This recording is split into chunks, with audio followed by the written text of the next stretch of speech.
Nós achamos que para haver uma alternativa no país precisamos ter 116 deputados no centro-direita. Isso significa, pelo menos, somar CDS e PSD, e dentro desses 116 eu vou trabalhar para ser a primeira escolha, sim. Rui Rio claramente tem uma segunda opção e nós não temos uma segunda opção, e essa é a grande diferença entre nós neste momento do ponto de vista estratégico. Rui Rio imagina que, se não conseguir fazer o tal bloco de centro-direita, então acha preferível libertar o Partido Socialista do PCP do Bloco de Esquerda e fazer um bloco central, apoiando de forma direta num governo ou num parlamento, apoiando o Partido Socialista, e nós achamos que essa não é a solução e não é o que interessa ao país. Não se imagina numa solução semelhante em que o CDS não está no governo, mas apoia um governo do PSD, pois não? Eu acho que tudo é possível. Até isso? Até uma geringonça de direita? Até isso é possível. Não vejo nenhuma obrigatoriedade do CDS ir para um governo com o PSD, se não sentir que há uma convergência suficiente de matérias que leva a isso. Agora, acho que idealmente devemos ter um governo em conjunto.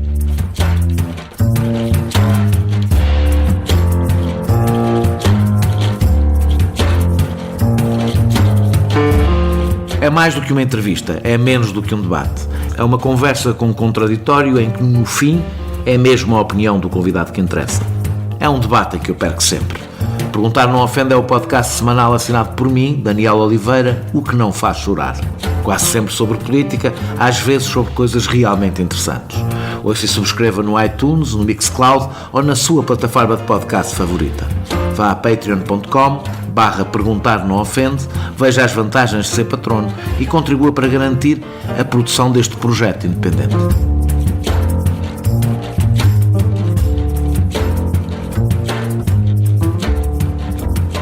O CDS foi centrista com Freitas do Amaral, europeísta e liberal com Lucas Pires, democrata cristão com Adriano Moreira, populista e eurocético com Manuel Monteiro, conservador com Ribeiro e Castro e eurocético, europeísta, conservador e liberal com Paulo Portas. Até o nome do partido foi balançando na indecisão. Mas a indefinição ideológica não é um exclusivo do CDS, faz parte da identidade da direita portuguesa renascida num período revolucionário em que a própria afirmação do seu discurso era difícil. Desse assunto já falámos aqui com Adolfo Mesquita Nunes. Tirando a aliança contra a Natura que fez com o PS em 1978, o discurso e a estratégia do CDS têm sido determinados pela sua relação com o PSD. Ao contrário do PCP e mais tarde do Bloco de Esquerda, que sempre mantiveram uma clivagem ideológica com o PS que lhes permitiu afirmarem-se autonomamente, o CDS vive na expectativa de alianças intermitentes com os social-democratas. Mesmo nas autarquias, grande parte da experiência do CDS resulta de alianças com o PSD. Quando estão juntos no governo, não é claro, tirando um ou outro tema de nicho, que o CDS desequilibra política para a direita. Com Passos Coelho, até se sentiu que era uma força moderadora. E depois dos divórcios quase sempre amigáveis, é difícil distinguir o CDS e o PSD. A vantagem política do CDS acaba por ser a sua pequenez, que lhe dá mais maleabilidade tática. Assunção Cristas chegou à liderança do CDS com a suspeita de vir a ser vítima do síndrome Ribeiro e Castro. Uma liderança a prazo, com a sombra do regresso de Paulo Portas, ou pelo menos da sua tutela. Uma jogada de enorme risco, que cedo demais considerei condenada ao fracasso, deu-lhe mais do que oxigênio para sobreviver. Permitiu que o partido entrasse finalmente na fase pós-Portas. Desde o excelente resultado em Lisboa, em que conseguiu pôr o CDS à frente do PSD, Assunção Cristas afirmou-se como a líder quase incontestada do partido. Beneficiou do desleixo de Passos na preparação das autárquicas e de uma péssima candidatura do PSD em Lisboa. E de um PSD que ainda não tinha feito a transição para o novo ciclo político. Só que o país não é Lisboa, as legislativas não são as autárquicas e Rui Rio não é Passos. É nesta nova realidade que Assunção Cristas terá de se afirmar nas duas próximas eleições. E que o PSD, mais virado ao centro, terá de provar que há CDS, para além da esperança de entrar num governo do PSD. Queria agradecer a Assunção Cristas por ter aceito o meu convite. Eu é que agradeço, Daniel, muito obrigada, é um gosto. E eu começo por uma pergunta de chofre. Como é que se definiria ideologicamente? Sabe que essa é sempre uma pergunta difícil, porque eu nunca tive essa preocupação na vida. Eu cheguei à política muito tarde, para aquilo que é o comum das pessoas que se interessam por política e que vêm a fazer política numa base profissional. Eu cheguei à política com 32 anos, professora universitária, doutorada, casada, mãe de 3 filhos. Sem grande experiência política ou cívica? Sem experiência política, cívica talvez um pouco mais, mas sim, muito pouca. E, portanto, vivendo aquilo que normalmente todas as pessoas vivem, que é a sua vida, a sua profissão, a sua família, as suas amizades, os seus interesses, os seus gostos, com uma preocupação, se quiser, de intervenção social, mas mais pela via de voluntariado, ligado à igreja, etc, etc. E, portanto, eu nunca tive essa preocupação, apesar de sempre ter votado o CDS, coisa que eu acho que o próprio Paulo Portas não sabia quando me desafiou para entrar para o partido. Eu tinha passado... Mas consegue encontrar umas balizas onde se pôr política ideológicamente? Consigo encontrar, mas... A política não é só a afirmação pragmática de soluções, Consigo, não é? Daniel, com certeza consigo, e por isso, quando entrei para o CDS, fiz essa reflexão, se fazia sentido ou não entrar para o CDS, e li a carta de princípios do CDS, conhecia, se quiser, o que é a inspiração de fundo da democracia cristã, muito assente na doutrina social da Igreja, na qual eu me revejo muito, e achei que fazia sentido estar no CDS, olhando para questões tão simples quanto um princípio da subsidiariedade na intervenção do Estado, ou questões como uma proteção da propriedade privada, ou papéis do Estado, e portanto faz sentido estar aqui. Agora, se me perguntar, mas é mais, que é uma pergunta que me fazem e que me fizeram quando eu fui candidata à liderança do CDS, se é mais democrata cristão, se é mais conservadora ou se é mais liberal, provavelmente eu não saberei responder, porque depende dos temas. Mas o CDS é especialmente importante por aquilo que eu disse. O CDS é um partido que tem tido uma grande maleabilidade ideológica muito dependente dos seus líderes. E se quiser, eu nesse aspecto sou uma líder um bocadinho atípica. Por exemplo, se nós formos para temas como as cotas na política ou a igualdade de género, eu sou bastante minoritária no meu partido e tenho consciência disso.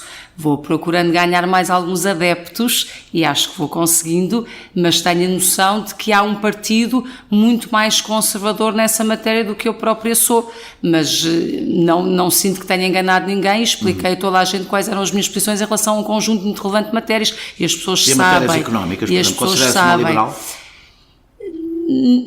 Como o Adolfo, por exemplo? Não sou tão liberal quanto o Adolfo, embora eu reconheça que é preciso abrir a nossa economia para lá do que ela tem em muitos setores conseguido estar. Mas, por exemplo, no governo, e o Daniel referia isso no início, em que o CDS aparecia às vezes como mais moderado do que o próprio... Considera-se mais moderado que o Passos Coelho? Considera mais moderado que o Passos Coelho em vários pontos. Eu lembro, por exemplo, que uma das empresas públicas que eu tinha na minha alçada era a Companhia das Lesírias, e da guerra que tive mais que uma vez com o Ministro das Finanças de então, porque ele achava que nós devíamos vender a Companhia das Lesírias e eu achava que não. E encontrava muitos argumentos para se manter na esfera do Estado. Em relação ao CTT. Não estava na minha alçada. Mas para dar alguns exemplos concretos em que eu achei que de facto não era tão liberal quanto alguma ala do PSD, mas eu acho que a nossa economia não se desenvolve sem abrir. Não estou a pensar propriamente em setores Estado ou não Estado, mas estou a pensar nos setores normais e naturais da atividade económica privada, onde muitas vezes há muitos entraves, e eu aí alinho muito com o Adolfo, sim. Como disse, chegou à atividade política com pouca atividade política. Podemos mesmo dizer que chegou à liderança do CDS comparativamente com outros líderes. Sim, com muito pouca. Eu tive 2 anos de deputada, entre 2009 e 2011. Tem um muito parecido com a outra mulher, que é líder de um partido, que é a Catarina Martins, que chegámos ao mesmo tempo ao Parlamento, em 2009. Exatamente. E a minha pergunta é uma curiosidade, ou seja, que as duas mulheres líderes de partidos tenham um percurso desse ponto de vista semelhante. Sim, muito paralelo, sim. Um bocadinho fora da política. Não acha que a prejudica na liderança ter tão poucos anos de militância partidária?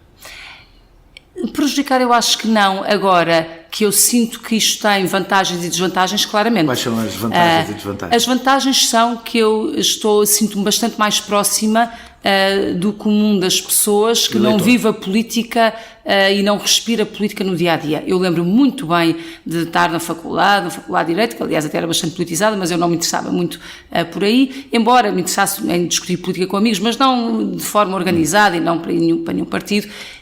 E, por exemplo, a minha mãe dava-me alguns raspanetes por dizer que eu não sabia quem eram os ministros de todas as pastas e achava isto uma vergonha e uma desatenção imensa a tudo o que se passava no país. A maior parte das pessoas não sabem quem são os ministros das várias pastas, estão nas suas vidas, nas suas preocupações cotidianas e, de facto, a política é uma coisa muito mais afastada do que aquilo que nós imaginamos. E, portanto, nesse sentido, acho que há uma proximidade maior àquilo que é a vivência cotidiana e as preocupações cotidianas do comum das pessoas que têm as suas vidas fora da política. O que prejudica é não ter a experiência e, sobretudo, a memória política suficiente, não diria suficiente, mas alargada, acho que suficiente tenho, mas não tenho alargada, até para compreender questões internas, muitas vezes. Eu dou por mim a não perceber... que há coisas que não estão a acontecer pela primeira vez. Sim, e às vezes dou por mim a não perceber porque é que a pessoa A e a pessoa B têm sempre ali algum problema. Depois alguém me conta, Assunção, isso é de um tempo da juventude partidária, no ano tal, disputaram não sei o quê, ficaram em lados opostos, e isso determinou depois um determinado enquadramento que tem episódios seguintes. Quando chegou a liderança do CDS, achava que o fantasma de Paulo Portas iria pairar sobre si, achávamos todos. Ainda o sente no ar ou não? Eu nunca achei isso, Daniel, para ser completamente honesta. As pessoas faziam muito essa pergunta e eu percebo a pertinência da pergunta, até porque obviamente. Havia o caso, até porque não só pela importância e relevância política de Paulo Portas, evidentemente, no CDS e não só, mas porque havia o caso o antecedente do Ribeiro Castro, claro. E eu percebia bem essa pergunta, mas eu nunca senti isso. Porque, na verdade, eu vim porque o Paulo Portas me desafiou, vim para o CDS porque ele me desafiou, fiz uma série de coisas porque ele me convidou, a verdade é essa, e eu sempre tive um bom relacionamento com ele, mas sempre tive um relacionamento de completa frontalidade e honestidade. Não se considera uma discípula de Paulo Portas? Não, de todo. Aprendi muito com ele e certamente ainda terei muito a aprender, mas sempre disse o que achava, sempre o confrontei com as coisas que achava que nós estávamos a fazer bem ou mal, nunca tive pudor nisso, e eu acho que o facto de ter vindo de fora me garantiu esse espaço de grande sempre lealdade e cooperação, mas também de grande frontalidade e de capacidade de criticar e de divergir quando achava que devia divergir. E, portanto, nunca senti que esse fantasma, esse tipo de fantasma pudesse pairar, até porque nós somos pessoas tão diferentes pessoalmente, de percurso de vida, de forma de estar, que eu acho que isso não iria acontecer, nunca achei que fosse acontecer. Ter concluído a Câmara Municipal de Lisboa foi o que lhe deu-lhe uma enorme vitória e foi, evidentemente, uma mudança na sua liderança, no CDS, pelo menos visto de fora é assim que parece. Ou seja, a sua liderança passou a ser olhada de uma forma diferente, o extraordinário resultado que teve em Lisboa. Concorreu por causa disso e não pensa que isso foi que a sua candidatura em Lisboa foi uma instrumentalização dos lisboetas? Não, de forma nenhuma. Seja, ninguém acredita que a Associação Cristas queria ser Presidente da Câmara. Mas mal, eu disse isso muitas vezes na campanha ser Presidente da Câmara e líder do CDS? E continuo a dizer que seria possível ser Presidente da Câmara e líder do CDS, como um Primeiro-Ministro é líder do seu partido normalmente, como Jorge Sampaio foi Presidente da Câmara e líder do Partido Socialista. Como sabe, não durou muito tempo. Como nós temos novidade à esquerda com este governo das esquerdas unidas, e nunca tínhamos tido. Mas não acha que instrumentalizou os lisboetas para conseguir uma vitória nacional? E eu acho que poderia haver uma novidade também aqui à direita sem problema nenhum. E sabe que eu gosto muito da novidade e gosto muito, num certo sentido, do risco e de pensar em coisas novas. Aí eu sou muito pouco conservadora. E, portanto, acho que era possível e continuo a achar que é possível pensar de maneira diferente nessa matéria. Se eu tivesse sido eleita Presidente da Câmara de Lisboa, continuaria certamente líder do CDS Presidente da Câmara de Lisboa. Mas o seu principal objetivo foi uma vitória eleitoral a nível nacional, ou seja, foi ficar à frente do PSD. O meu principal objetivo era conquistar a Câmara, sabendo que não havendo para o domínio autárquico, aquilo que existe no domínio nacional e que neste momento está de resto de Estado com esta solução de governo, seria obviamente muitíssimo difícil. Agora, eu achava e continuo a achar que ser Presidente de Câmara é uma coisa muitíssimo interessante. Ganhei essa percepção de forma clara quando estive no Governo, quando percebi como é que em contextos iguais com as mesmas oportunidades e as mesmas dificuldades. E eu estou a falar da agricultura, onde os presidentes de Câmara não têm grandes funções, não é uma área de intervenção direta de presidentes de Câmara, e vi presidentes de Câmara a fazer um trabalho maravilhoso, a puxarem pelos seus conselhos, a ajudar a dinamização económica, e outros ao lado que não faziam absolutamente nada com as mesmas dificuldades e com as mesmas oportunidades. E, portanto, passei a respeitar muito o poder autárquico. Eu não tinha nenhuma experiência, estou agora a ganhar experiência autárquica. Eu vou às reuniões de Câmara, distingue-se, tenho que lhe dizer, de um líder do CDS que pôs um cartaz a dizer eu fico e depois não ficou sequer como vereador. Pois, ele foi crítica em relação a essa escolha. Ele foi para o governo. E, portanto, seguramente houve várias pessoas que lhe lembraram, quando disse que ficaria. E eu disse a todas as pessoas de forma muito clara e transparente: eu ficarei naturalmente como vereadora da oposição se não ganhar a Câmara, coisa que era previsível, obviamente. Eu sou muito realista nisto, acho que devemos trabalhar com muita ambição, mas também com muito realismo, e portanto sempre respondi a essa pergunta: ficarei como vereadora da oposição. De resto, acabei por ficar e estou como vereadora líder da oposição, porque o CDS tornou-se a segunda força mais votada em Lisboa, e tenho ido às reuniões. Eu acho que se nós olharmos para a contabilidade, fiz-me substituir menos vezes do que o próprio Presidente Fernando Medina até agora. Eu informei-me, e dizem que vai às reuniões, porque eu informei-me antes de vir aqui. Vou com gosto. Pensa que a liderança do Rui Rio, e agora vamos entrar no tema da nossa conversa principal, pensa que a liderança do Rui Rio lhe dá mais espaço à direita, ou seja, que diferença há entre o PSD e o CDS hoje? Nós conseguimos perceber uma diferença que até era um pouco estranha, com o CDS e o PSD de Passos Coelho. Em que em muitos pontos nós estávamos mais à esquerda. Vamos pôr aqui aspas nisto, mas pelo menos em questões podiam, pelo menos na linguagem estavam. E estávamos. Já lá vamos, no governo não acho que estivessem, mas deixamos isso para depois. Estávamos, e deixe-me dizer uma coisa, eu estive do lado da negociação, se quiser, do programa de governo, quando se fez a aliança para a governação, e depois a seguir daí nasceu o programa de governo, e houve vários pontos que foram discutidos aprofundadamente e textos concertados para ficarem nesse programa conjunto, e depois serviram durante o tempo da governação. E sentiu que o CDS estava... Aí, olha, por exemplo, na Caixa Geral de Depósitos ou na RTP, por exemplo, só para dar 2 exemplos. Pois há noutros, mas a gente falará de outros mais lá para o fim,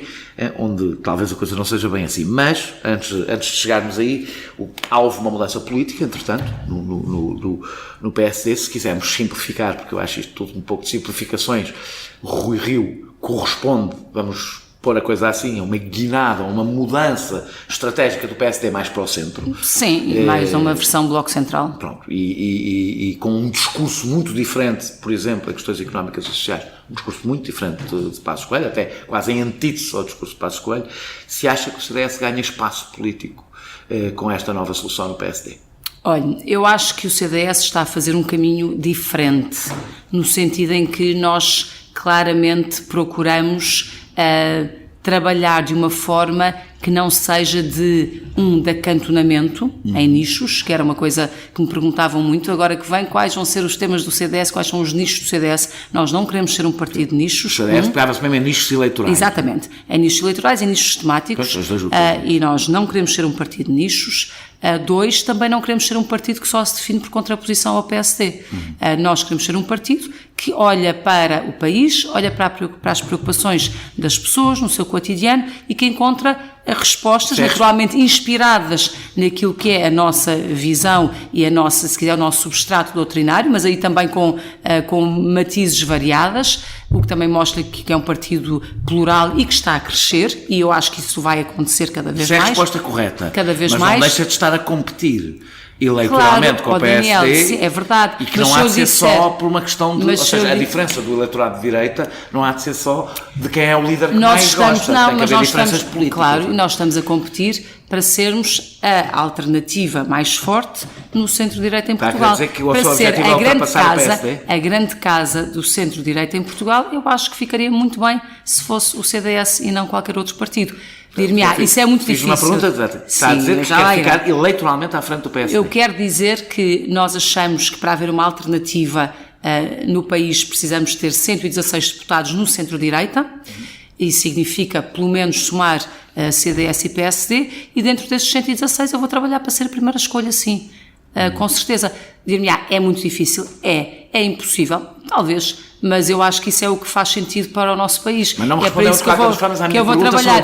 Deixa-me só dizer-lhe uma coisa. Esta coisa de termos que nos estar sempre a distinguir ou às diferenças em relação a outro partido, como se nós precisássemos nos recortar pela negativa, não é a nossa visão. E repare, em Lisboa, nós tirámos 2 vereadores ao PS e um ao PSD. É diferente. 2 é diferente. Estamos a falar de uma eleição autárquica onde as questões político-ideológicas existindo são menos relevantes na leitura até dos próprios eleitores. Sim, mas tem há eleitores de esquerda que conseguem votar em partidos de direita e o contrário muito mais facilmente nas autárquicas do que noutras. E com razão, porque apesar de tudo. A minha pergunta é, eu não estou a pedir mas para está que se afirme... Mas está subjacente a essa pergunta, Daniel. O Bloco e o PCP também se afirmam em relação ao PS, o PS também se afirma em relação ao PSD, o PSD em relação ao PS. É natural que a política também vive de fronteiras, não é? Não é a única coisa que interessa, mas também vive de fronteiras. E eu queria perceber onde é que considera que há uma fronteira entre si e Rui Rio. Já nem sequer estou a falar entre o CDS e o PSD, entre a Associação Cristas e Rui Rio. Daniel, eu percebo a sua pergunta. A minha resposta... Eu queria perceber a sua resposta. A minha resposta, obviamente, que se tem que enquadrar dentro de um relacionamento que é positivo e de cooperação e de colaboração no passado com o PSD e no futuro eu espero que assim seja também, com uma relação de forças diferente daquela que tem sido até agora. Mas acha que o Rui Rio se virou demasiado ao centro? Agora, eu acho que o Rui Rio tem um plano... do ponto de vista de estratégia política, que não é o plano do CDS. E qual é esse plano? Qual é essa diferença? O plano é, no CDS, nós vemos uma alternativa de centro-direita para a governação do país. A criação de um bloco de direita, um bocadinho em espelho com o que António Costa fez à esquerda. E como de resto o CDS e o PSD fizeram várias vezes no passado. Achamos que essa é a alternativa que faz sentido para o país, é a alternativa que faz sentido a este governo das esquerdas. Rui Rio claramente tem uma segunda opção, e nós não temos uma segunda opção. E essa é a grande diferença entre nós, neste momento, do ponto de vista estratégico. Rui Rio imagina que se não conseguir fazer o tal bloco de centro-direita, então acha preferível libertar o Partido Socialista do PCP do Bloco de Esquerda e fazer um bloco central, apoiando de forma direta num governo ou num parlamento, apoiando o Partido Socialista, e nós achamos que essa não é a solução e não é o que interessa ao país e não é aquilo que numa perspectiva de futuro mais interessa a Portugal. E o que é que nós achamos? Achamos que é preciso uma alternativa não socialista, é preciso uma alternativa que confie mais nas pessoas, nas empresas, que entenda que é possível a iniciativa privada ser, lá está, mais livre e com isso ser multiplicadora de criação de emprego e de bom emprego, acho que o Rio é pouco liberal. etc. Eu ainda não percebi exatamente o que ele é, com toda a franqueza, porque eu vejo muito zigue-zague em muitas matérias. Aliás, aqui no Parlamento nós vemos isso frequentemente, a mudança de posições do PSD, frequentemente. Eu ainda não percebi exatamente todos os pontos. O que eu lhe posso dizer é que nós temos consistência num conjunto muito alargado de temas. Estamos a trabalhar outros que são muito importantes, saúde à cabeça, e onde vamos ter uma alternativa muito firme do ponto de vista político e de estratégia política. O que é que isso quer dizer, uma alternativa muito firme? Quer dizer uma alternativa em relação àquilo que existe neste momento, que é uma depauperação imensa do Serviço Nacional de Saúde e dos cuidados de saúde, e nós estamos a trabalhar ao nível do nosso gabinete de pesquisa há muito tempo. Uma maior privatização do Serviço Nacional de Saúde. Não, é num processo... Ou aquela proposta que fez de alargar a ADSE, que é a mesma coisa, é uma privatização do Serviço Nacional de Saúde. Eu acho, aliás, uma proposta inteligente que foi virar as posições da esquerda contra ela própria, e aliás absolutamente justa nessa matéria. Eu acho que num sistema ideal... Eu sou contra a ADSE, portanto... Daniel, num sistema ideal, eu acho que a ADSE devia ser para todos os portugueses e devia financiar... Portanto, defende um seguro privado. É disso que estamos a Daniel, falar. Um seguro público. Que seja. Público. Mas é um seguro, em vez do Serviço Nacional de Saúde, não. É um seguro público que trabalha com privados. Não. Que tem como fornecedor do Serviço Nacional de Saúde, em grande parte, privado. Não necessariamente.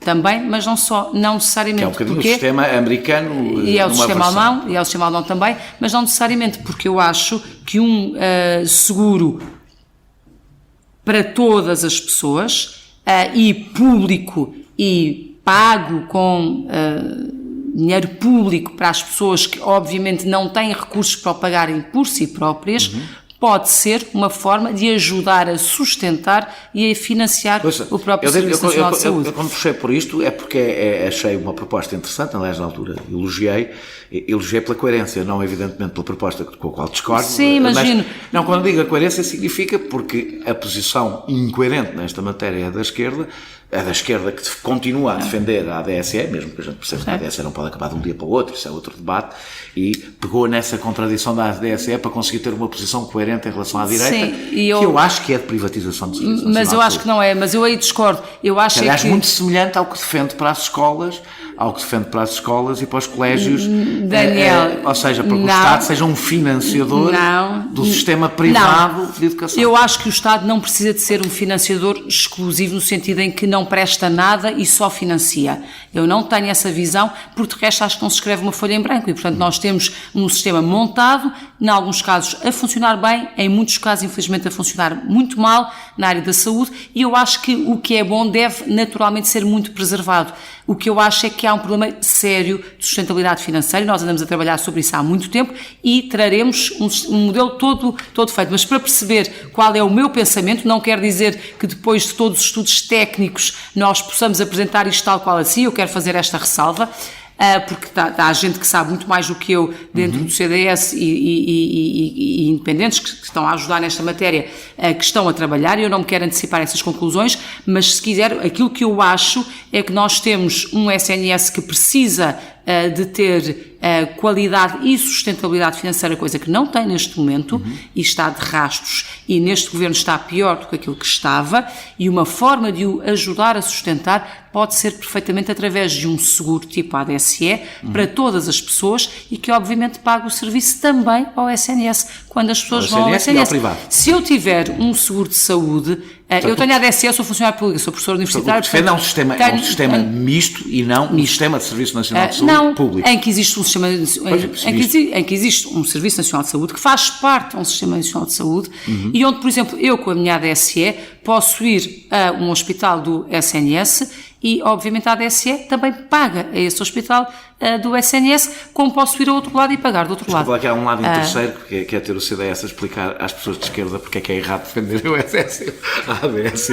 Não. Sim, pronto, isso é o seu ponto. Não, que é, mas a ADSE, quando eu estou a dizer a ADSE é um sistema que os funcionários públicos têm, existe porque é anterior ao próprio Serviço Nacional de Saúde, também tem a sua história. Tem a sua história, mas de facto pode funcionar de uma maneira diferente, ajudando, e quem fala na ADSE fala nos seguros privados, ajudando a introduzir equidade no sistema, a introduzir justiça no sistema e a trazer sustentabilidade, desse ponto de vista, também sustentabilidade financeira. Qualquer coisa semelhante. O cheque ensino, não, enquanto tal, nós não temos resultados sustentáveis e comparáveis e bons que nos possam permitir dizer isso. Mas eu sustento. O cheque ensino significa o Estado. Mas eu sustento. Dá liberdade. Mas sustento uma liberdade de escolha na saúde como sustento na educação, com certeza, com o Estado a dizer quais são os conteúdos, isso seria outro tema, mas com o Estado a dizer quais são os conteúdos e quais são, o que é o mínimo que qualquer pessoa em Portugal tem que aprender e tem que saber na escola e o que é que precisa de ter como mínimo denominador comum para nós existirmos enquanto país, enquanto sociedade equilibrada, coesa. Voltamos à relação com o PSD.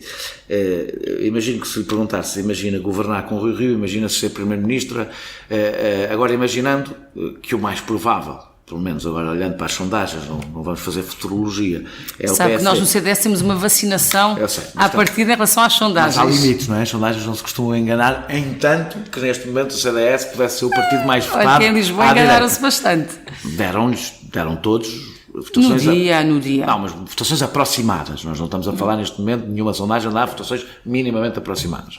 Portanto, imaginando que o PSD, que a direita tem maioria, o que olhando para o sistema eleitoral português implica o PSD ficar em primeiro, ou seja, é mais fácil o Partido Socialista não ficar em primeiro e a esquerda tem maioria do que o PSD não ficar em primeiro. Foi a solução que ficou, sim. Mas pode acontecer a divisão ser tal entre o PSD e o CDS que o PSD não fica em primeiro e a direita tem maioria. Imagina-se num governo liderado por Rui Rio, do que conhece hoje do Rui Rio.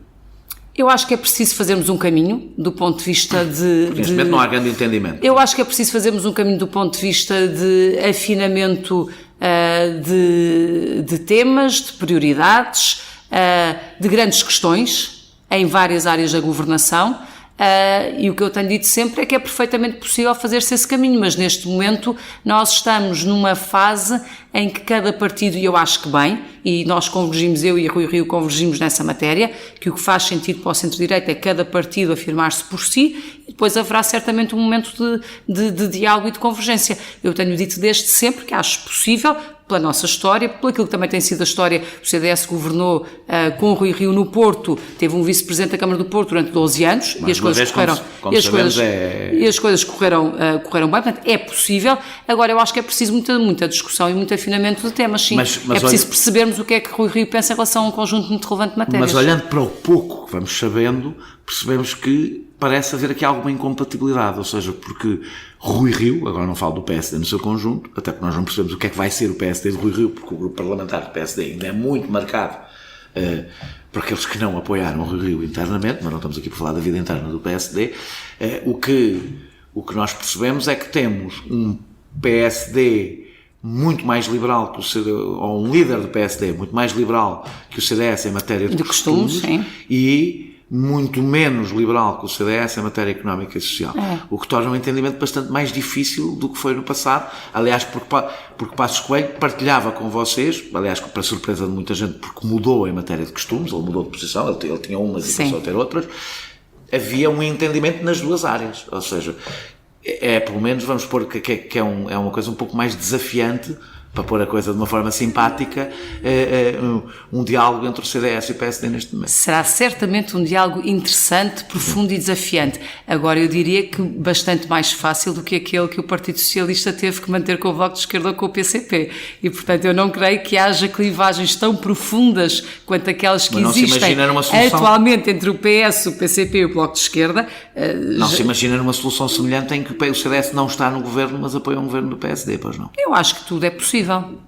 Eu acho até isso? Até uma geringonça de direita? Até isso é possível. Não vejo nenhuma obrigatoriedade do CDS ir para um governo com o PSD, se não sentir que há uma convergência suficiente de matérias que levem a isso. Agora, acho que idealmente devemos ter um governo em conjunto. Com certeza que sim, mas acho que é preciso perceber muito bem quais são as circunstâncias para que isso aconteça. Desse ponto de vista, a geringonça foi excelente para o CDS. A geringonça trouxe, e eu não gosto de utilizar o termo, nunca o uso publicamente. Eu uso. Agora fui atrás de si. Eu uso. Mas eu falo sempre. Acho que a direita fez um grande favor à esquerda ao dar Simplificou. um nome. Simplificou. Foi o Vasco Lidevalente. E o Paulo Portas depois usou. Criaram um nome que a esquerda tinha que dizer uma Batizou, tinha que dizer uma coisa complicadíssima e passou a ser Mas eu prefiro falar das esquerdas unidas e das esquerdas encostadas. Sim, pois é mais antipático. Sim.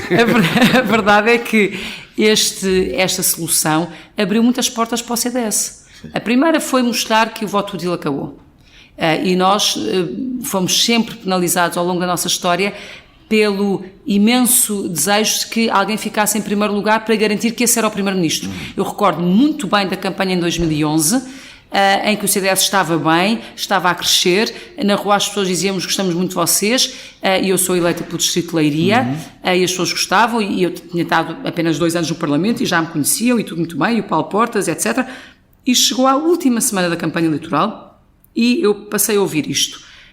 Nós já percebemos que vocês vão para lá os dois juntos, agora o que é importante é tirar de lá o Sócrates. E eu percebi que a nossa margem de crescimento e a vontade de mudança não ia ser canalizada para o CDS, ia ser canalizada para o PSD, e isso aconteceu. Acho que hoje é mais justo e é mais livre. O voto é mais livre. As pessoas podem votar. Mas não foi isso que disseram quando a geringonça se formou?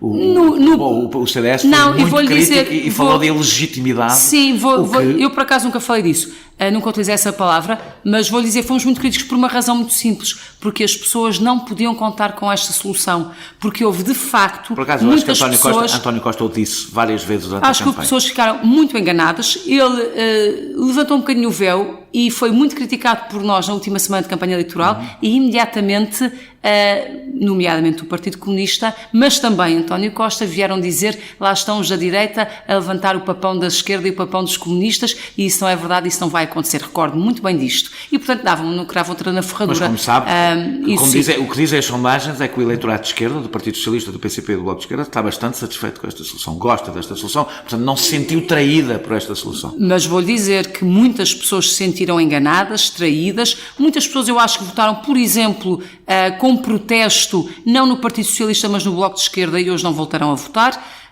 Não é isso que dizem as sondagens. E acho que isso acontece, veremos. E acho que isso acontece.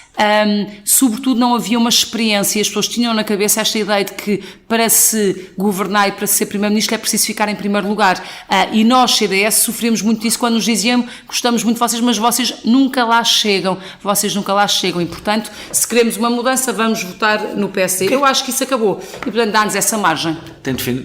Como defendeu há pouco e tem defendido, e isso até foi motivo de algumas piadas quando defendeu que o CDS poderia liderar o PSD, percebe que é uma coisa que não me parece plausível, e não se pode dizer que é o mesmo em Lisboa. Havia várias pessoas que em Lisboa disseram que era possível o CDS ter ultrapassado o PSD, era possível por vantagem do CDS, que teve uma líder do partido a concorrer, que é sempre uma vantagem, até uma vantagem mediática, não é?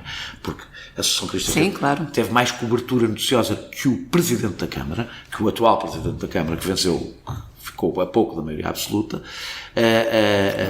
Isso eu não sabia. Teve mais cobertura mediática, teve mais tempo de cobertura noticiosa, porque é normal, porque era líder do partido. Houve várias, e porque a candidatura, sem nenhum desprimor para a pessoa em causa, a candidatura do PSD foi trapalhona, foi má, demorou muito tempo a aparecer, correu tudo mal no PSD.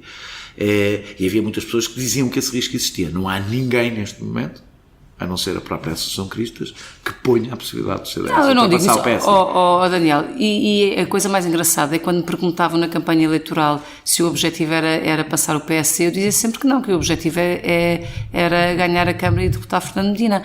E se hoje me perguntam se o objetivo é ultrapassar o PSD, eu também lhe digo que não. O objetivo é crescer o mais que nós pudermos. Mas acredita que isso é uma possibilidade? Que isso pode vir a acontecer? Não é uma questão de acreditar ou deixar de acreditar, não é isso que me move. Eu acho que nós devemos trabalhar intensamente para crescer o mais que nós pudermos, olhando em frente e não olhando para o lado. Qual seria a diferença para a direita portuguesa? O meu adversário não é o PSD. O PSD é o seu concorrente. É quando muito um aliado neste processo de derrotar as esquerdas. E até um aliado para derrotar as esquerdas. Porque é aí que tencionam ir buscar mais votos. Não, eu devo dizer quando eu gostava. Buscar votos em Lisboa. Não, engana-se. Não é verdade, Daniel. Nós tirámos 2 vereadores a Fernando Medina. Nós tirámos 2 vereadores a Fernando Medina e um vereador ao PSD. Então, a partir do princípio que o Bloco de Esquerda também tirou um vereador ao Medina. Também, o Medina perdeu 3. Sim. 2 para o CDS, 1 para o Bloco de Esquerda. Sim. E o PSD perdeu 1 para o CDS. Como sabe, não é assim que as transferências de votos acontecem. Portanto, não é verdade. Dizer não é verdade que o CDS tenha crescido em Lisboa à conta do PSD, cresceu mais à conta do Partido Socialista do que à conta do PSD. A verdade é essa. Nós tirámos 2 vereadores ao PSD, ao PS, a Fernando Medina, e 1 ao PSD. O meu maior desafio é ir buscar pessoas e votos onde se calhar eles não existiam antes. Ir buscar a abstenção, ir buscar a outra área mais socialistas que não gostem desta versão das esquerdas encostadas. Qual seria a diferença da direita, etc, uma direita liderada? Vamos agora partir desse princípio, que há de ser um objetivo, e é um objetivo, aliás, legítimo, que qualquer partido queira liderar o seu campo político. Qual seria a diferença de uma direita liderada pelo CDS do que tem sido sempre uma direita liderada pelo PSD? Olha, seria uma direita que traria para cima da mesa temas que para nós são muito importantes e que para os outros partidos, apesar de os verbalizarem como importantes, nós não vemos consistência da ação nesse sentido. Por exemplo, a questão demográfica seria central, por exemplo, a questão do território e do interior seria ou será central, por exemplo, a questão da oportunidade da nova economia, da economia digital, é central, numa perspectiva não só, que eu acho que é esta que o Partido Socialista tem, que é de, Partido Socialista e esquerdas, que é de acautelar os riscos, mas numa dupla perspectiva de acautelar os riscos, mas de trazer oportunidades. Oportunidades que eu acho que são transformadoras positivamente, por exemplo, para termos novas formas de trabalho, mais flexíveis, aproveitando as formas de trabalhar à distância que nos ajudem até a conciliar com outras dimensões da nossa vida que são mais importantes do que a vida do trabalho, porque eu continuo a acreditar que não é o homem que é feito para o trabalho e é o inverso, e portanto... No entanto, isso não bate certo com as vossas posições em leis laborais. Bate. Uma das coisas que o que não bate certo, Daniel, não bate certo, por exemplo, é este governo nem sequer se dignar em regulamentar o teletrabalho da administração pública, que é uma coisa que nos podia ajudar, por exemplo, a ter uma conciliação trabalho-família bastante mais eficaz. Não se exclusivamente em relação a este governo, como não se quer afirmar só em relação ao PSD, é uma coisa que eu sempre estranhei no CDS, que fala muito de políticas de natalidade, fala imenso de apoio à família. E apresentamos medidas para isso. E depois, quando chega à lei laboral, ignora que a coisa mais importante, quer para a natalidade, quer para a vida familiar, é alguma segurança no trabalho. E aí passa a achar que as pessoas podem viver em uma completa precariedade. Não, isso não é verdade, Daniel. Eu acho que há uma contradição entre a política, entre o que vocês defendem para a vida laboral e o que defendem para a vida da família. Não sei, claro que as mulheres não trabalham. Eu sei que não é isso que a Associação de não é de toda a minha posição, aliás, eu... Bem, sei, por isso mesmo, em si a contradição ainda é mais clara. Antes de sequer de estar na política, eu lembro de ser adolescente e já ter esta guerra com o meu pai, sempre achei que as mulheres devem poder fazer tudo, trabalhar, ter filhos, ter família. E isso implica segurança no trabalho. Isso implica trabalho, antes de mais. Antes da segurança no trabalho, implica ter trabalho. Mercados de trabalho. Tem a ver uma coisa que se chama previsibilidade. Mercados de trabalho mais ágeis e mais flexíveis significam que pode não haver tanta segurança, e eu sou a favor, obviamente, de alguma segurança, pode não haver tanta segurança, mas se houver a segurança de que no dia a seguir eu tenho outro trabalho tão bom, ou se calhar melhor do que aquele que eu tinha anteriormente, eu estarei tranquila. E se souber que se isso não existir, eu tenho uma rede de proteção social que me apoia nessa transição, então eu também estou garantida e tranquila. Sem direitos muito relativamente fortes dos trabalhadores, é difícil, por exemplo, uma mulher decidir engravidar sem saber que vai perder o emprego. É sobretudo difícil quando se olhar para uma criança como um encargo da mulher e não como um encargo também do homem. Mas eu estou a falar da gravidez. Eu falo exclusivamente da gravidez, que é uma coisa... Mas, Daniel, porquê? É um encargo que o homem não pode ter. Gravidez porquê? Porque depois a seguir vem a criança que nasce, não só o tempo da gravidez, mas depois a seguir vem... E essa é incontornável, não é? Mas depois a seguir vem a criança que nasce e depois é preciso ir ao hospital e é preciso ir à escola e é a mulher que vai a isso. Há um lado muito difícil para mim de compreender sempre no CDS, que é como é que casam a doutrina social da Igreja com as políticas liberais que defendem na economia. Parece haver uma contradição insanável nessa posição. Eu não acho que haja uma contradição insanável. O que eu acho é Aliás, que... como ouvimos, o Papa não é um defensor das vossas posições em matéria económica e social. Mas é certamente defensor de muitas outras, como por exemplo o princípio da subsidiariedade, que sugere uma liberdade de escolha na educação, por exemplo. Sim. Isso interessa à Igreja, sim. Não interessa à Igreja, eu acho que interessa a todos. Mas o que nós achamos e o que eu acho é que, de facto, um mercado laboral a funcionar bem, com uma proteção social a funcionar bem, são garantias certamente melhores de prosperidade económica e por isso, por essa via de segurança para as pessoas, do que um mercado muito atado, que no limite leva a que não apareçam as oportunidades para as pessoas poderem progredir na sua vida. E o problema que nós assistimos é esse, é que às vezes, por boas intenções, eu aqui não acho que haja vilões de um lado e do outro lado os bem-intencionados, eu acho que todos têm boas intenções, mas por boas intenções nós porventura fechamos demasiado um mercado que depois não nos permite ter as tais estradas e as tais oportunidades para que as pessoas sim progridam na vida e sim tenham mais condições para terem os filhos que querem e para fazerem a vida que podem e que ambicionam ter legitimamente. Portanto, eu acho que mais liberdade por um lado e mais proteção social por outro conseguem ter melhores resultados do que aquilo que nós temos hoje em dia. Queria falar das próximas eleições. Nós falamos todos muitas legislativas, mas as próximas eleições são as eleições europeias. Vocês já anunciaram o vosso candidato. Já anunciámos 4. Já, sim, mas o cabeça de lista, sim, que é, como sabemos, tem tradicionalmente um grande... as coisas concentram-se muito no cabeça de lista. Pensa que Nuno Melo é a pessoa para um partido que está a tentar... Já sei que acha que não está a competir com o PSD, mas eleitoralmente não há nada a fazer, está mesmo também... Vamos a competir com todos. Com todos, mas evidentemente a vizinhança é sempre mais... E sobretudo a desafiar a abstenção. Sim, Mas isso é, todos os partidos acham isso, mas depois a verdade é que têm um partido ao lado, com o qual partilham mais eleitorado flutuante. Acha que Nuno Melo é o candidato que mais facilmente consegue ir buscar, que é um candidato associado, vamos pôr assim, a um discurso mais agressivo do CDS? É o candidato, e agressivo não no sentido de assertivo, mas mais marcado, vamos pôr assim, do CDS. É o candidato ideal em vésperas legislativas para conseguir conquistar eleitorado ao PSD. Eu acho que o Nuno Melo tem grandes qualidades, lá está, de assertividade, de afirmatividade em relação a pontos muito importantes. E é visto como um da radical afirmação, por muitas pessoas, fora do CDS. Com certeza que muitas pessoas acharão que ele é radical. Mais do que Assunção Cristas. Como muitas pessoas, se calhar, também acharão que eu sou radical em alguns temas e não em relação a outros. E isso eu acho que as pessoas não são preto ou branco, têm muitas tonalidades cinzentas e de todas as cores. É um candidato apelativo para pessoas que não são do CDS. Eu acho que ele é um candidato muito afirmativo, que é uma voz sempre acutilante na Europa, e eu acho que nós precisamos disso. Para além disso, eu acho que ele não vai sozinho. O nosso objetivo é passarmos de 1 para 2. Nós temos o Luís Pedro Mota Soares, a Raquel Vaz Pinto e o Vasco Weinberg, e eu olho sempre às coisas numa lógica de equipa, e por isso eu acho que a nossa lista é suficientemente diversificada e plural para podermos, de facto, convencer pessoas que eventualmente não votariam no CDS, mas de resto posso dizer que o Nuno Melo em 2009 teve um belíssimo resultado, e elegemos na altura 2 eurodeputados. Se a área do CDS sempre foi volúvel, é na área europeia. É a área onde é mais difícil apanhar o CDS, ou seja, saber onde é que exatamente ele está. O CDS é europeísta convicto desde a primeira hora, da fundação do PPE, depois teve ali um momento de deriva. Um momento longo, uma deriva da qual participou Paulo Portas. É importante dizer que não foi uma deriva. Depois mudou. É quase sempre apresentada como uma deriva de Manuel Monteiro, e isso é injusto para Manuel Monteiro, que aliás não sei se já se inscreveu no CDS ou não se inscreveu no CDS outra vez. Pronto, isto é uma pequena provocação que não me vai responder. O CDS abandonou o ceticismo em relação à Europa, a dado momento teve-o e representou esse ceticismo. Isto é a opinião minha, o tempo até veio dar razão. Sim, na altura da votação de Maastricht, em que achámos que deveria haver um referendo. E eu acho que o tempo até veio dar razão a esse CDS cético, mais do que ele tinha na altura.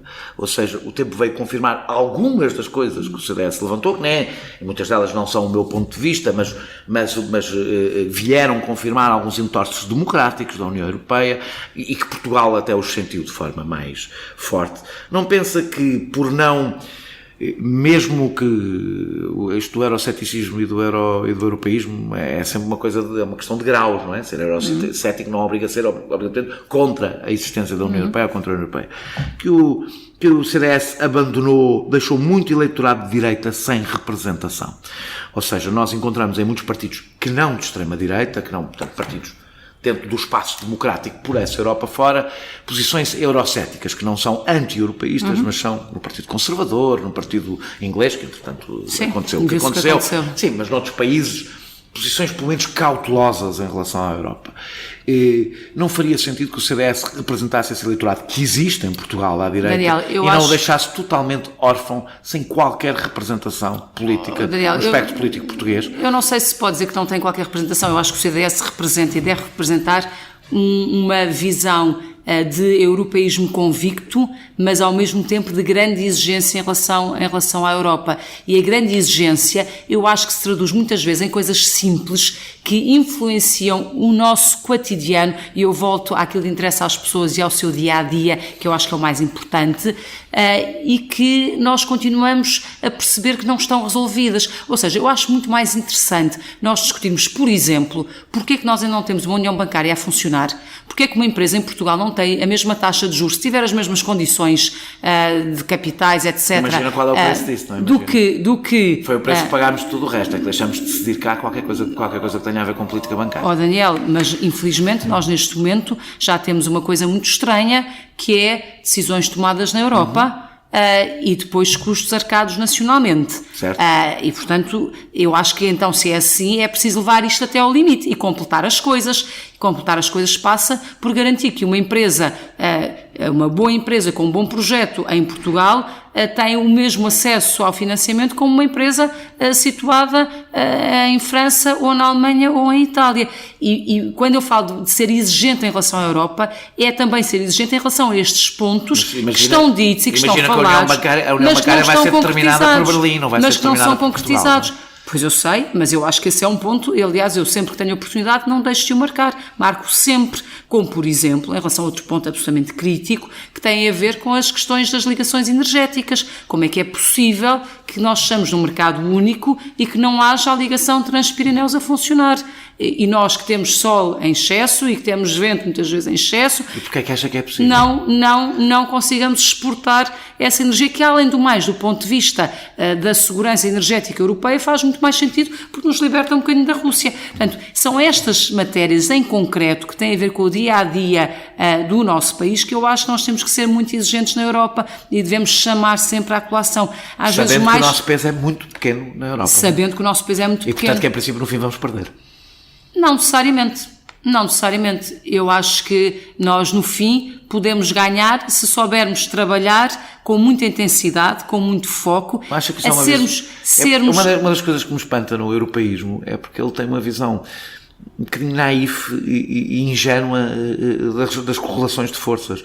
A história prova que não é assim que as coisas funcionam, ou seja, que quem tem peso usa o peso que tem, quem tem poder usa o poder que tem, e por isso os países tendem a pôr-se em alianças nas quais podem realmente ter poder. Sim, e nós temos a capacidade e devemos ter a criatividade de encontrarmos as alianças para fazer valer as nossas ideias. E eu acho que isso é possível. E posso lhe dar vários exemplos da área que eu tutelei na minha governação, de coisas que foi possível, por iniciativa do CDS, termos pela primeira vez e que nunca tinham acontecido. Olha, um regime de transição entre fundos comunitários que levou a que não tivesse havido interrupção nenhuma no financiamento aos projetos da agricultura, ou, por exemplo, conseguimos financiar a conclusão da Alqueva com fundos estruturais e que não com fundos de agricultura, coisas impensáveis e impossíveis. E nós conseguimos, com muito trabalho de formiguinha, com muito trabalho de aliança, com criatividade, trazendo as coisas para cima da mesa, ter os aliados certos. Portanto, eu percebo bem esse ponto e senti-o muitas vezes na pele, como é evidente,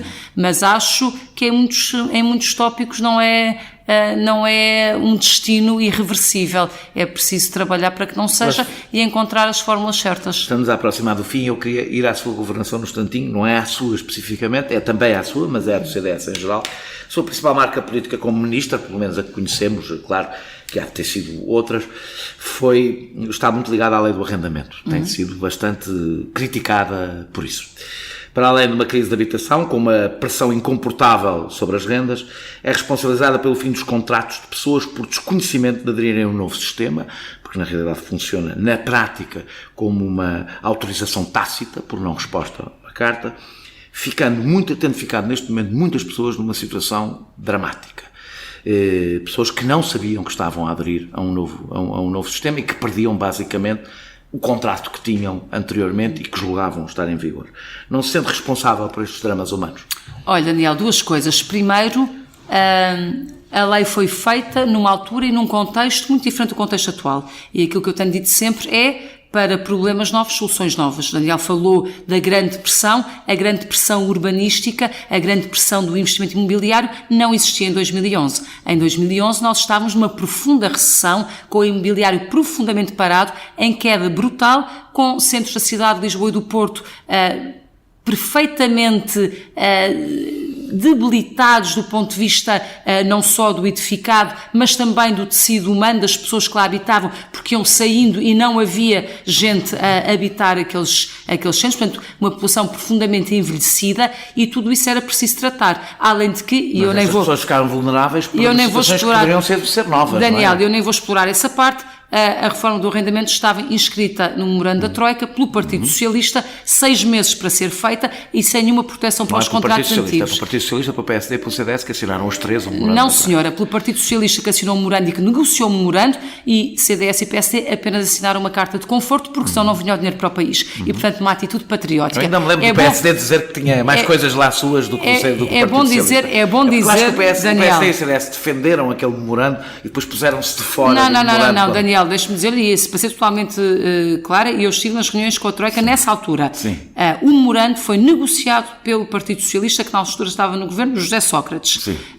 Foi fechado por José Sócrates. E a Troika o que disse foi, se não houver uma carta de conforto do PS e do CDS, o dinheiro não chega a Portugal. E, portanto, aquilo que o CDS disse foi, com certeza, para que o dinheiro chegue a Portugal, nós dizemos que se lá formos, certamente teremos que cumprir o memorando, porque era uma condição sine qua non. Agora, isto não significa que tenhamos uma adesão total ao memorando. Aliás, em várias coisas tentámos mudar alguma coisa. Nesta também, porque não havia lá nenhuma cláusula que protegesse os contratos mais antigos. Faz uma avaliação negativa. Deixe-me concluir.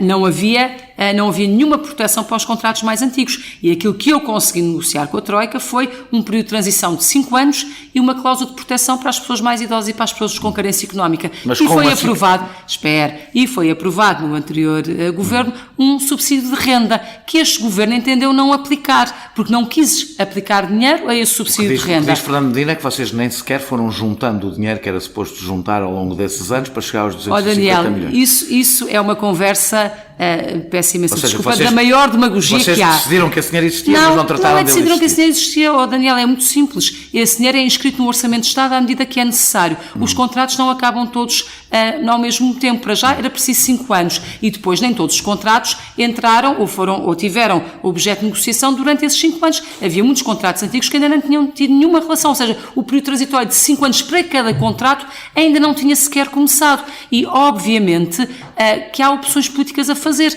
Nós teríamos dotado o Orçamento de Estado das verbas necessárias para o subsídio de renda. Este governo preferiu devolver 350 milhões de euros no IVA da restauração. E, portanto, são opções, foi o dinheiro que deixou de estar e poderia estar canalizado para outro aspecto. Agora, deixe-me só concluir este ponto.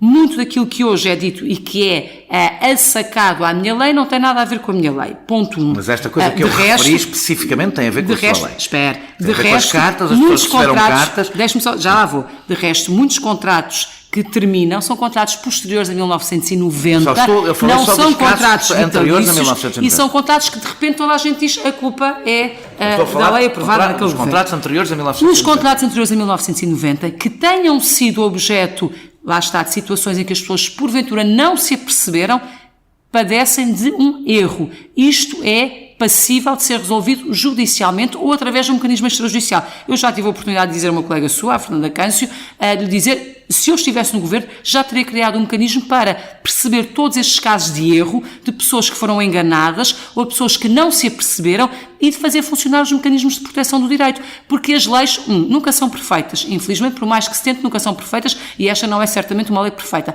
mas foi uma lei equilibrada e que acautelou as situações dos mais idosos e da vulnerabilidade económica. 2. As leis, quando são usadas abusivamente, têm que ter mecanismos de controle e, portanto, se estivesse no governo, teria já criado um mecanismo de controle para essas situações. Para terminar as perguntas difíceis, queria lhe perguntar se também não se sente responsável pelo que aconteceu no Novo Banco, a que deu uma assinatura sem provavelmente conhecer todos os solidariamente. Dei uma assinatura solidariamente, que é o que acontece num governo. E a minha pergunta é se sente responsável. Daniel, na medida em que fiz parte de um governo que obviamente tomou essa decisão, com certeza que eu tenho que ser solidário com esse governo. Agora, se me pergunta, tinha todo o conhecimento, estava por dentro do assunto? Não estava, e disse em tempo que esta matéria devia ser discutida em Conselho de Ministros e não foi. E não acha que isso fragiliza politicamente o facto de ter participado numa decisão, podendo até ser compreensível, mas para ter participado numa decisão que teve efeitos profundos no país, sem ter conhecimento? Eu teria tomado outras decisões em relação a essa matéria que infelizmente não foram tomadas, mas, como dizia também em relação à Europa, as pessoas têm dentro de um governo ou dentro de uma União Europeia o peso que têm. Há muita coisa que se consegue, há outra coisa que não se consegue. E sobretudo, como pode imaginar, num governo há um princípio de solidariedade. E nós não podemos saber de todos os assuntos, temos que ser solidários em relação a alguns. Em muitos discordamos e temos a oportunidade de fazer valer os nossos pontos de vista e no final podemos ficar vencidos ou não solidariamente com a decisão. Neste aspecto, nem sequer houve essa oportunidade de colocar em cima da mesa argumentos. E é isso que eu critico. Para terminar, pergunto-lhe se vai concorrer às eleições legislativas, obviamente se vai concorrer pelo Círculo de Lisboa. Ou pelo Círculo de Leiria.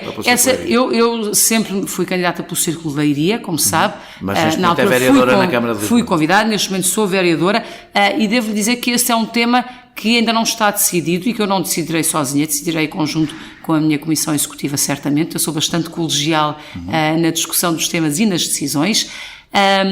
por duas razões. Primeiro, acho que faria sentido, morando eu em Lisboa e sendo vereadora em Lisboa, ser candidata por Lisboa, é uma hipótese.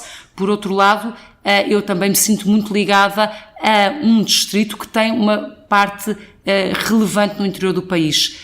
E como eu tenho a preocupação de chamar a atenção e de estar presente no interior e ter um discurso próprio para o interior e de acompanhar muito o interior do país, eu recordo que Pedrógão Grande é no distrito de Leiria, naturalmente que também o meu coração também pesa para esse lado. E, portanto, a decisão não está tomada, é uma coisa que veremos em conjunto com tudo o resto das outras listas dos outros distritos, mas é um ponto que na minha própria cabeça não tem uma orientação clara porque o meu coração está dividido.